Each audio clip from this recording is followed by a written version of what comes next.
Fatal helicopter crash in Alabama claims the lives of 2 Tennessee National Guardsmen. Tragedy struck on Wednesday afternoon when a UH-60 Black Hawk helicopter crashed during a routine training flight in northern Alabama, resulting in the loss of 2 members of the Tennessee National Guard. The helicopter went down near Highway 53 and Burwell Road in Huntsville, Alabama, and firefighters arrived on the scene to find the aircraft fully engulfed in flames. According to Don Webster, a spokesperson for Huntsville Emergency Medical Services Incorporated, the helicopter had no visible markings, which made it challenging for officials to identify who owned the aircraft. With several agencies having helicopters operating in the area, it took some time to determine which agency owned the helicopter involved in the crash. First responders found the remains of 2 individuals inside the helicopter. There were no other casualties or injuries reported, and both federal and local authorities are investigating the crash.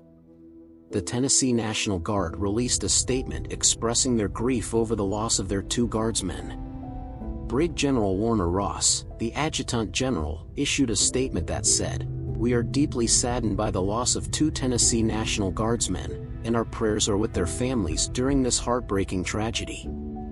We ask Tennesseans to join us in supporting their families during this time of unthinkable grief." The National Guard is a vital component of the United States military and plays an essential role in both domestic and overseas operations. National Guard members often serve their country while also balancing careers, families, and other commitments. Despite the risks involved, thousands of men and women choose to serve in the National Guard each year, driven by a deep sense of patriotism and duty.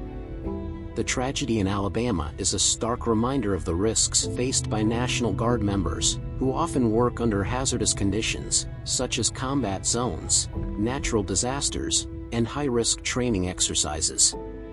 Despite the danger, members of the National Guard continue to serve their country with pride and dedication. As the investigation into the cause of the crash continues, our thoughts and prayers are with the families of the fallen Guardsmen, the Tennessee National Guard, and all members of the National Guard serving our country both at home and abroad.